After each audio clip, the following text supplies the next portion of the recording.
Egunon, ni Aitor naiz eta gaur Erroma Mediterraneo zibilizazioa azalduko dizuet. Hemen aurkibide luzea ikusi dezakezu. Bideo honetan Erroma nola hedatu zen ikusi daiteke eta hasi gaitezen pizkat geografiarekin. Italiar penintsula Mediterraneo erdialdean dago, Lusanga da eta nahiko malkartsua, Alpeak ditu iparraldean eta batez ere garrantzia dauka itsasoak, ez? Itsasoz inguratuta dago. Goazen Erromara hurbilpen bat egitera. Ikusi dugun bezala, hor kokatzen da, Europa hegoaldean. Klima mediterranea dauka, eta horreta osoa, mendiko zonak kenduta, goi mendiko klima ere badaukalako Alpetan.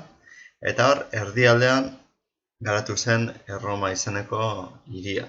Hor ikusten duzuen mapa horretan ageri dena.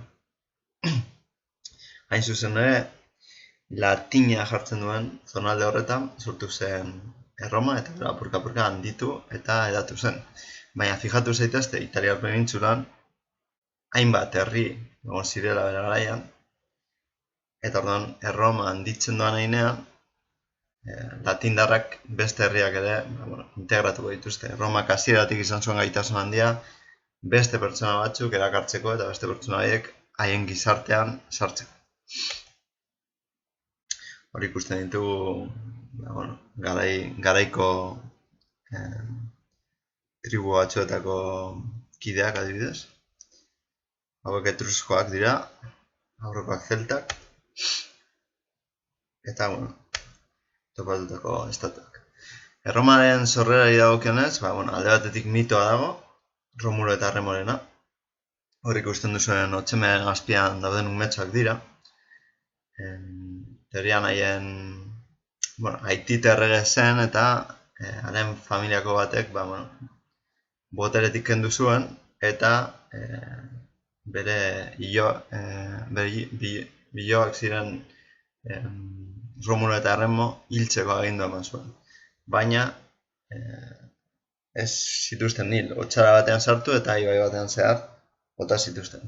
Negarretan hasi eta gozez hiltzear zeudela, otxeme batek topatu eta ez nahi eman zirenez, biziraun zuten eta ondoren bertako gizon batek topatu zituen eta askoz beranduago lortu zuten bere haien aitite boteretik kendu zuena boteretik kendu eta haien aititeri botera itzultzea. Eta horren ondoren bertatik joan ziren, haien jatorriko hiritik eta erabaki zuten hiri berri bat sortzea. Hiri hau Erroma izango zen, baina haien arteko liskar bat dela medio, Romulok Remo hil zuen eta gero Erroma fundatu. Kontuan hartu behar da, bi hauek teorian, mitoaren arabera, Eneasen ondorengoa direla, hau da, Troiatik etorritako norbaiten ondorengoak. Horrela apur bat Greziar munduarekin ere erlazio egiten da. Baina hau, mito bat besterik ez da, eta ziurrenik gertatu zena da, Erroman kristaurreko 753 inguruan, tribu latindar batzuk ezarri zirela, antzeuden 7 muinoetan, eta hiri bat sortu zutela. Lekua proposa zen, merkataritzarako, bertatik pasatzen zirelako hainbat merkataritza bide, eta, nahiko padura zona bat zen, baina muinoak onak ziren babesteko, eta 7 muinoetako batzuetan, hasi ziren etxeak egiten, eta barrez. Bestalde Tiber ibaia zeukaten inguruan, eta hori ikusten duzu, arresi eta guzti nolakoa zen Erroma bere garaian. Hasierako Erroma eta gero handituz joan zenean, adibidez Marten zelaia bereganatuz eta hori ikusten dituzu, eraikuntza nagusiak, zirkoa, foroa eta barrez. Eta hau, izango litzateke Erromaren maketa bat. Hor ikusten duzu, agian milioi bat pertsona zeukan hiri erraldoi hori, antzinaroko distiratsu eta ikusgarriena. Hemen Erromaren garapena ikusi daiteke urtez urte, eta bideoak ere oso interesgarriak dira Erromari buruz gehiago jakiteko. Apur bat, Erromaren historia begiratuta, 3 aro ezberdin banatu genitzake, alde batetik monarkia, erregeen agintea, errepublika, senatarien agintea eta azkenik imperioa. Zeinetan enperadore batek noski agintzen du. Hor ikusten duzu, Kristo aurreko 753 aurrera hasten da monarkia, eta kontuan hartu behar duzu imperioa. Kristosteko 5. mendean erortzen denez, 1000 urte baino gehiago iraun zituela Erromak. Hasieran oso txikia zen, baina egia da oso luzea izango dela zibilizazio honen historiaz. Orduan, monarkiari dagokienez, 7 errege egon ziren, eta azkena bota ondoren errepublika ezarri zen, Kristo aurreko 509an, eta senatuak hartu zituen erregearen funtzioak, ez? Senatariak agintzen zuten, hor zuriz dauden pertsonaiek. Azkenik, Octavio Augusto boterea lortu zuenean, bere burua ezarri zuen enperadore bezala, eta hor lortu zen edapen maksimoa eta momentu distiratxoan, ez? Orduan hor ikusten duzu apur bat zehatzago monarkiaren kontua, naiz eta monarka bat edo errege bat agintan egon, senatua zegoen, hau da, familia aberats edo patrizioek, aholkuak ematen zizkioten, erregeari, baina bestalde bazeuden plebeioak ere, hau da, herria, eta hauek ez daukaten eskubide politikorik. Azkenean, matxina bat dela eta bota zuten azken erregea, eta senatuak hartu zuen boterea, hori ikusten duzu, senatu hori ez. Senatuak boterea hartzean, herri batzarrak eta komisioak eratu zituzten, magistratuak zituzten, kargu altuak, eta senatuan 300 senatari zeuden. Eta guztien artean, erabakiak hartzen zituzten. Hala ere, hainbat arazo zituen errepublikak, besteak beste, patrizio edo aberatsak ziren horiek, arazoak zituzten plebeioekin, izan ere plebeioak eskubideak nahi zituzten, nahiek ere hiritar izan nahi zuten, nahiz eta pobreek izan, ez? Eta horretaz gain, Kartago eta beste herri batzuekin gerrak zituztenez, mapan ikusten den bezala, Erroma eratu zen Hispaniara, Kartagora, Afrika iparraldera, Greziara eta Galiara, ez. Konkisten ondorioz, krisi politikoa zabaldu zen, azken finean oso zaila zen hori guztia senatariekin gobernatzea, askotan desadostasunak zeudelako, eta krisi soziala baita ere, batez ere esklabuen krisia eta baserritarrena, nekazari txikiena, ikustean lur gehienak esku gutxiren baitan kontzentratzen zirela, ez? Gero lur jabe handiak dena lortzen ari zirela eta haiek ere eta lur gutxiago zeukaten. Orduan, krisi politikoaren aurrean, gobernantzaren zailtasuna aurrean, Julio Cesar izeneko senataria, Galia konkistatu zuen tipo famatu hori, aurkezten da, alegintzen da, boterea lortzen. Hau da, diktadore bezala, ezarri nahi du bere burua, nolabait, errepublika hori, hobeto edo errazago zuzentzeko. Baina, senatariak hil egiten dute, eta hainbat gerra zibila pizten da, bando ezberdina daude borrokan, eta azkenean Octavio, izango da garai, Octavio Julio Cesarren seme ordeak lortuko du enperadore bihurtu eta aginte guztia berak lortzea. Horrekin, errepublika amaitzen da, eta imperioa hasi. Bestalde, errepublikaren etsai nagusiak, Aníbal Barca, Kartagotik zetorren estratega bikaina, izan zen alde batetik, izan ere elefanteak eta milaka soldadu hartuz, Hispania zeharkatu eta Alpetatik inork espero zuenean, Italian sartu eta Erroma erasotzeko zorian. Azkenean ez zuen lortu eta naiz eta gerlari eta estratega bikaina izan, Erromak garaitu zuen. Hain zuzen ere, Escipion Afrikarra delako erromatarrak garaitu zuen. Horren ondoren, Kartago, hau da, Erromaren getxairik nagusiena eta boteretsuena Mediterranean, suntzitu zuten erromatarrek, eta gatza bota lurrean gehiago, nekazaritza gehiago egin ez ezaten. Bestalde, Espartako daukagu, oso ezaguna, esklaboa zen eta matxinada baten ondoren, izugarrizko arazoak sortu zizkion erromatar estatuari. Bere nahi erromatik ateratzea izan zen, ihes egitea, baina tartean egon ziren bataietan hainbat garaipen lortu zituen, eta esklabutza sistema kolokan jarri zuen. Hortik aurrera ja beldur handiagoa izango diote erromatarrek esklabutza sistemari. Baina azkenean tamalez berarentzat erromatarrek hiltzea lortu zuten. Eta garaitu zituzten bere esklaboen tropak eta noski zigortu. Beraz, Kristo aurreko 27an, azkenean badaukagu enperadore bat, Octavio, eta imperioa ezarri ondoren, berak izango dugu Oterosa. Horrek ez du esan nahi ez dagoela senaturik, badago senatua, azkenean aholkularia dira. Orduan, imperioa probintzietan banatzen da, zergak jasotzen ditu Erromak, eta konkistekin jarraitzen dute. Horregatik, hor mapan ikusten dituzuen kolore guzti horiek eskuratzen dituzte, azken konkistak berdez dauden horiek dira. Dacia da azkena, baina, Britania eta beste batzuk, ez? Eta edapen horretan, edapen maksima lortzen da Kristosteko 17an, eta kontuan hartu behar duzue, asko aberazten dela Erroma, heltzen den tokietako esklaboak oso merke lortzen dituelako, eta baita bertako aberaztasunak lapurtzen dituztelako.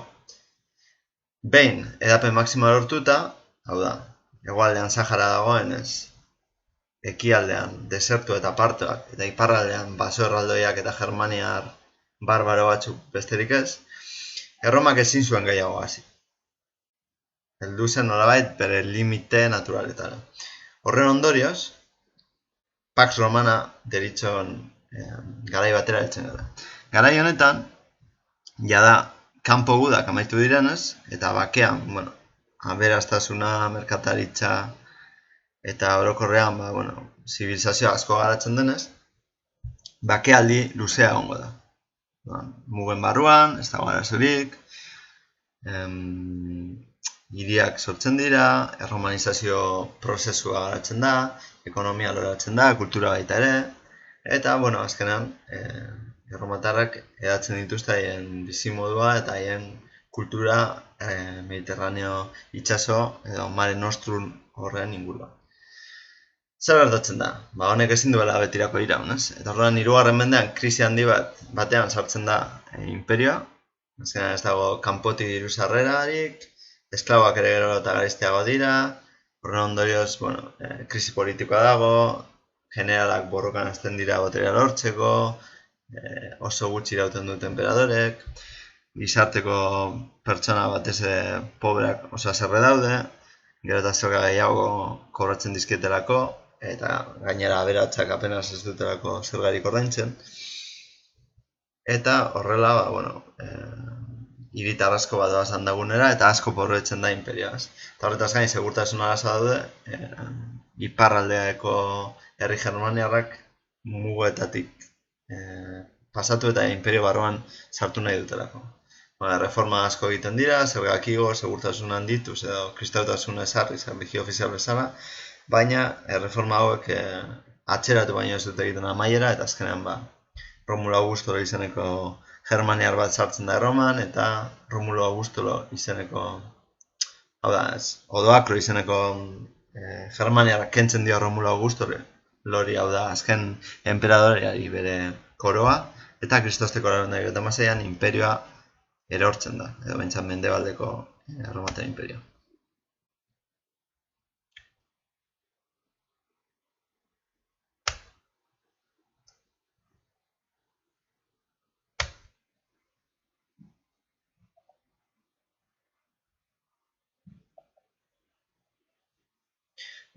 Ikusten dugu mapan, ikusten da nola sartu ziren tribu germaniar ezberdinak ez. Hor ikusten dugu banaketa, hor ikusten dugu Odoakro, eta bere aurrean makurtuta azken enperadorea. Eta Odoakro kurdin ez dagoen zona horretan, bere erreinoa sortu zuen izan ere mendebaldeko Erromatar imperioa, behin koroa Konstantinoplara bidaltzen duenean, koroa Konstantinopla, ekialdeko Erromatar imperioa, mendebaldeko zatia erortzen da. Eta horazten da erdiaroa, ez. Guazen Erroma sakonean ikusten. Alde batetik ekonomia. Oso ekonomia opara izango da, nekazaritza oinarritua, baina abeltzaintza ere badaukate, mehatxaritza oso ondo lantzen dute, eskulangintza baita ere, eta merkataritza batez ere, ez. Hor ikusten duzuen itsaso horretan, gora eta bera, produktuen salerosketan hiltzen ziren erromatarrak eta urruneko merkataritza egiten zuten, izan ere Txina inguruko zona horretatik, hainbat produktu eskuratzen zituzten.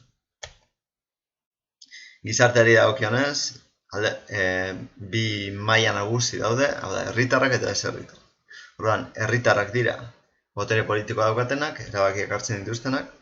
Hasieran oso gutxi dira, baina gero herritartasuna edo hiritartasuna edatzen da. Eta gero, bigarren maila batean, ditugu ez herritarrak. Fijatu zaitezte honek ez daukala zerikusia diruarekin. Adibidez, emakumeak ez ziren libreak, hau da, ez eukaten erabakiak hartzeko botererik, ezin zuten oro har kargu publikorik izan, eta baina posible da erromatar, herritar, aberats baten emaztea aberatsa izatea. Orduan, naiz eta diru asko izan, ez ziren gizonako bezalako bezain libreak. Bestalde hor, beste emakumeak txiroak ere badaude, eta libertoak, lehen esklabo izan eta orain libre direnak. Eta azkenik, ez libreak direnak, hau da, aurreko guztiak herritarrak dira, baina, hau da, aurrekoak dira libreak, baina batzuk herritarrak eta beste batzuk ez herritarrak, hau da, gizonak goian daudenak dira herritarrak eta libreak, emakumeak izan daitezke libreak, baina ez dira herritarrak, eta azkenik bebean topatzen ditugu esklabak. Eta esklabak hauek ez dira ez herritarrak, noski, ez libreak ez dene. Azkenean dira animalia batzuk bezala, ez dira pertsonak, dira hitz egiten duten tresnak, edo horrela definitzen zituzten erromatarrak, eta beraz, haien jabeak esaten zuen egin bat zuten denbora guztian. Askatasuna lortu zezaketen, eta orduan liberto bihurtu, eta, behintzat, askatasuna lortu, naiz eta herritartasuna ez. Beranduago liberto bat, heldu ziteken herritar izatera baitene. Emakumeari dagokionez, emakumea zegoen gizonaren pare, eremu pribatuan zeukan influentzia, baina ez publikoan, gehien bat etxea eta umeak zaintzen zituen, edo lan egin, txiroa zenez, eta apur bat bere aitaren edo bere senarraren menpe egongo zen bizitza osoan. Hala ere, propietateak banatuta mantentzen ziren ezkongaien artean, eta dibortzio aukera zeukan. Funtzio publiko bakarra bestaren Virginiak ziren, hau da, erromatar erlijioan zeuden apaiz batzuk, eta hala ere, salbuespen batzuk egon ziren, Lucrezia, Livia eta poeta, pentsalariak eta beste emakume garrantzitsu batzuk. Politikaren kasuan, aipatu bezala, monarkian erreak agintzen zuen, errepublikan senatuak eta imperioan enperadoreak. Hemen ikusten ditugu kargo ezberdinak. Eta eguneroko bizitzari dagokionez, hiriak oso garrantzitsuak ziren imperioan, eta zerotik sortzen zituztenean, ikusten duen zuen bezala, oso hiri geometrikoak ziren, bi arrats perpendikularren inguruan eratuak. Decumanus eta Cardo horiek gurutzatzen zuten hiri guztia, erditik, eta gero foroa ezartzen zen. Azkenean foroa erdian zegoen, eta plaza nagusia zen, eta bertan elementu nagusiak zeuden, basilika, templua, merkatuak dendak lantegiak nahiko hurbil, eta gero beste non antxokia, anfiteatroa, gladiadoreak eta ikusteko zirkua, termak. Bestalde aipatzeko da ura eta estolderia bazeukatela, eta beraz oso hiri txukun eta garbiak zirela. Erdiaroan, 500.000 urte beranduago, hiriak askoz txarrago eraikiak egongo dira, eta ez dute estolderiarik izango. Hiriko bizimoduari dagokionez, pobreak eta esklaboak lanean zebiltzan, eta aberatze berriz, negozioak egiten zituzten, eta aisialdian ibiltzen ziren, antzerkira joaten, paseoak egiten, zirkura, termak, eta baino asko hartzen zituzten, egia esan oso garbiak ziren erromatarrak. Hor ikusten duzu maketa batean gutxi gora bera, nola hiriak oso ordenatuak ziren. Etxei dagokionez, aberatzek domusak zituzten, etxe partikularra dira, eta, haien ezaugarri nagusia da patioa daukatela, erdian, eta askotan ura baita ere. Eta bestalde insulak zeuden, hainbat solairuko txiroentzako etxeak, Erroman eta beste hiri handietan zeudenak, ez? Bertan logela oso txikiak ziren. Erlijioari dagokionez, politeistak ziren hasieran erromatarrak, eta greziar jainkoak hartu zituzten haientzat izenak aldatuz, ez? Lehen Poseidon zen, orain Neptuno zen, lehen Zeus zen, orain Jupiter, eta bar, azkenean planeten izenak zituzten. Eta horretaz gain, erlijio pribatuan, manelare eta penatak zituzten, espiritu, etxeko zaintzaileak, jaki gordetzaileak eta bar, ez? Horretan ere sinesten zuten, baina etxe bakoitzan zeukaten txoko baten. Orduan, erromatar mitologiaren barruan, hor ikusten dituzue, Greziare atorriko jainko-jainkozak. Eta esan daiteke, Greziak konbentzitu zituen erromatar haien kultura, erlijioa eta bar, beraientzat hartu zuten erromatarrak. Erromatarrak oso praktikoak ziren eta topatzen zuten guztia erabilgarria bazen, edo haiek zeukatena baino hobea, bere ganatzen zuten.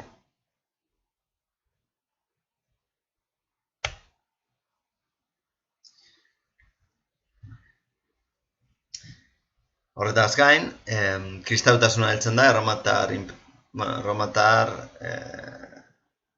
zibilizazioaren barnean, hau da, Jesus jaio da Erroma kontrolatutako gune batean. Orduan, hor jarri duzue, Jesus Kristo aurreko 4. urtean jaio zela, ze jendeak uste du 0. urtean jaio zela, baina benetan akats historiko bat medio, gaur egun badakigu Jesus uste baino lehenago jaio zela. Kontua da, judua jaio, eta ondoren, bere jarraitzaileekin judu izatere utzi eta, kristautasuna erlijio universal bezala eratzen hasten denean, hau da, erlijioa zabalik guztiontzat, kristauak gero eta gehiago izaten hasten dira, hau da, handitzen doan erlijio bat izango da. Izan ere, azkenan pobreen artean, Jesusen dei eta hitzak, edo evangelioak berriak erakarpen handia sortuko du. Azken finean esaten die pobrei, nahiz eta mundu honetan asko sufritu, badagoela beste mundu bat, zeinetan eurek izango diren lehenak sartzen eta eurek ondo egongo diren, ez? Paradiso. Orduan, kristauak gero eta gehiago direnez, momentu jakin batetik aurrera, jasarpena sufritzen dute. Hau da, erromatar estatuak hil egiten ditu eta haietako asko adibidez lehoietara bota. Azken jasarpena Dioklezianoarena da, baina momentu jakin batetik aurrera hainbeste kristau direnez eta beste krisian sartuta dagoenez imperioa, Konstantino enperadoreak 313an Milango ediktoan zehazten du kultu askatasuna, hau da, zu izan zaitezke kristaua, edo paganoa, edo dena erako. Eta gero beranduago Teodosio, beste enperadore batek, beste pauso bat ematen du, eta kristosteko 380an kristautasuna erlijio ofizial egiten du, Tesalonikako edikto. Horrek suposatzen du lehen, adibidez, funtzio ekonomikoa edo judiziala zeukaten basilikak Eliza bihurtzen direla, Eliza kristauak botera lortzen duela eta erromatarrak hasten direla apaizei eta bar dirua ordaintzen, ez? Euren kargu egiten dituzte Elizaren gastua.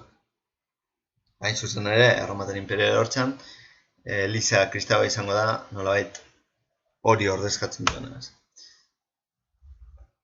Hori ikusten duzua, jainko paganoak kristautasuna gaitik ordezkatzen dira. Hori ikusten duzuen mapan, zona urdinean, kristautasuna edatzeko nukleoak daude. Hor hasi zen edatzen lehenik, eta gero beranduago beste zonalde guzti. Kulturari dagokionez, noski latina zen haien hizkuntza, eta hizkuntza horren ondorengoak dira erromantze guztiak, mapa horretan ikusten dituzuenak, ez? Frantsesa, gaztelera, katalana, galiziera, italiera, errumaniera eta Juliar egutagia ezarri zuten, gure egutegia 375 egunekoa, zuzen bidean legidatzeak jaso zituzten, bai zuzenbide pribatuan zein publikoan, eta gaur egun unibertsitatean oraindik zuzenbide erromatarra ikasten da. Osagile edo sendagile famatua, Galeno izan zuten, filosofo handiak, beste Seneca, edo Marco Aurelio adibidez, emperadrea, idazleak Virgilio eta bar, edo historiagileak adibidez Julio Cesar bera edo Tito Livias. Hemen ikusten duzue, erromantzen edapena gaur egun, Europako herrialde horiek, haien influentzia kulturala edatu zuten kolonizazioen bidez, askoz beranduago. Baina, latina dago, zonalde honetako hizkuntza guztien atzean, ez? Da, intzindari bezala. Arkitekturari dagokionez, eraikuntza zoragarriak egin zituzten, gaur egun ere oraindik zutik daudenak, eta haietako batzuk teknikoki ikusgarriak eta gaur egun ere oraindik oso zaila litzateke haiek imitatzea, ez da, ditugun teknologia guztiak. Orduan, praktikotasuna helburu zutenez, erabiltzeko egiten zituzten, ez bakarrik tenploak eta bar, askotan galtzadak, biaduktoak eta bar egiten zituzten oso funtzio praktikoekin. Materialak anitzak ziren, hori ikusten dituzuen harria, marmola, adreilua, zementua. Eta euskarri bezala zutabe eta hormak erabiltzen zituzten. Estalkiei dagokionez, lauak ziren gehienetan, baina batzuetan bobeda formakoak ere eta bizuri aldeko teiatak. Arkitektura ordenak Greziatik hartu zituzten, Doriarra, Joniarra eta Korintiarra, baina gero Toskanarra eta konposatu ere sortu zituzten. Orduan hori ikusten dituzue, orden ezberdinak, baina Toskanarra eta konposatua dira grekoen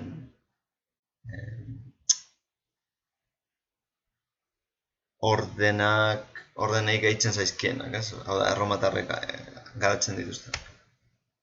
Hain zuzen ere, Greziarren hiru ordenak, Doriarra, Joniarra eta Korintiarra, hor ikus daitezke kolisioan, ez? Lehen azpiko partean Doriarra, gero Joniarra eta gero Korintiarra.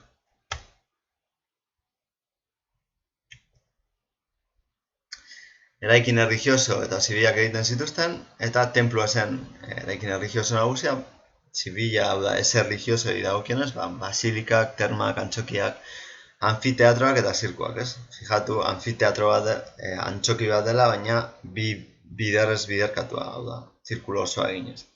Oroitzapenerako monumentuak ere egiten zituzten, batez ere bataia edo gura handiak irabazi ondoren, zutabeak, eta garaipen arkoak, eta haietan, erliebetan bataia kontatzen da, edo, irabazleak oraipatzen dira.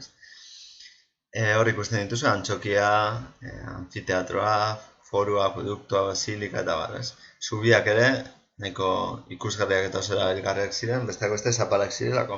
Erdiaroan augaztu eta erdiaroko zubiak ikusten badituzue, gehienak ez dira zapalak. Hor ikusten duzu galtzada bat, eta galtzadak zituzten geruza ezberdinak, horregaitik gaur egunen arte iraunduta aietako batzuk. Eta hor erdian zirkuan zaldira azterketak, kuadrigada azterketak egiten ziren. Galtzadak, hor azpian ikusten duzu, gaur egun oraindik badaude batzuk, eta mapan nondik nora zijoa zen agertzen dira. Garaiko autopistak izango lirateke, eta bai merkataritzarako zein tropak mugitzeko oso erabilgarriak ziren. Hemendik dator, bide guztiak Erromara doa zela esaten duen esaldi famatu hori. Hemen ikusten dugu, Erroma bere handitasun osoa, maketa honetan, eta hori ikusten dira, adibidez, ura eramateko zeukaten akuedukto hori, korizioa ardian, hainbat tenplu, zirkua bera, zubiak, orduan itxera zen egin zuten guztia.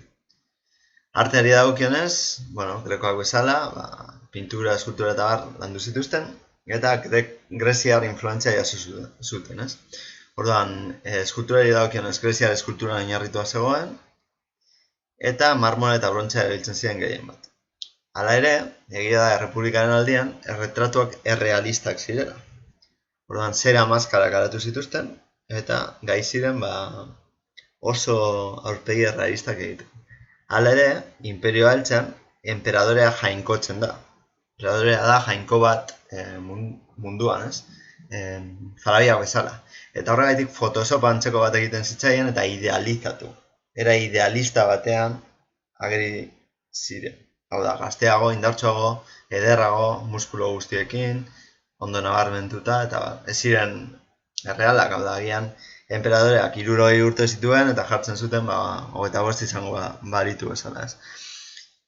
Horretaz gain, eskultura, estatuez gain, erriebeak ere garatu zituzten hormetan eta gertaera politiko eta militar nabarmenenak adierazten zituzten eta horrela propaganda egiten zuten enperadorearen alde edo erromatar estatuaren alde.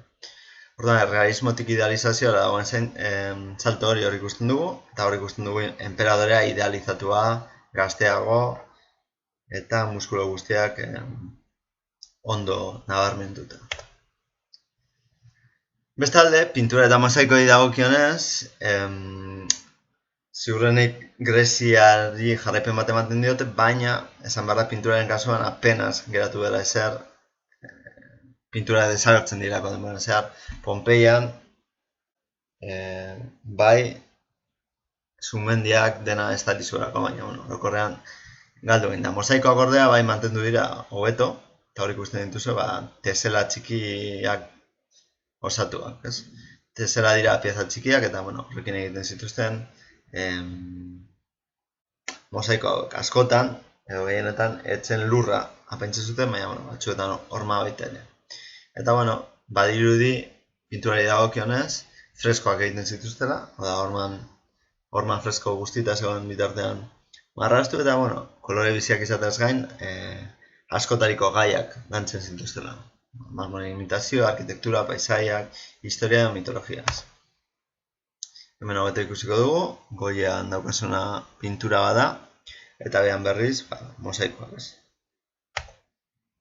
Musikari dagokionez, apur bat greziar ondare jarraipen bat eman zioten baita ere, baina euren behar izanetara egokituz. Eta askotan ekitaldi religioso eta gerretan erabiltzen zen, ez? Eta, apur bat trompeta zen haien instrumentu famatuenetako bat, hor argazkian eta ikusten duzuen bezala. Azkenik, hau guztia museoetan daukazue, ez bakarrik Italian, baita Paris, Londres edo New Yorken adibidez, ez? Ordan gomendatzen dizuet bertaratzea eta museo guztiak ikustea. Bestalde, kontuan hartu, Europa osoan zehar daudela erromatar aztarnategiak, eta ez oso urrun, izan ere foruan adibidez badago haietako bat, gu handiko oso urrun. Eta Mediterranear ertzean batez ere asko topatuko dituzu, beste Katalunia aldean, eta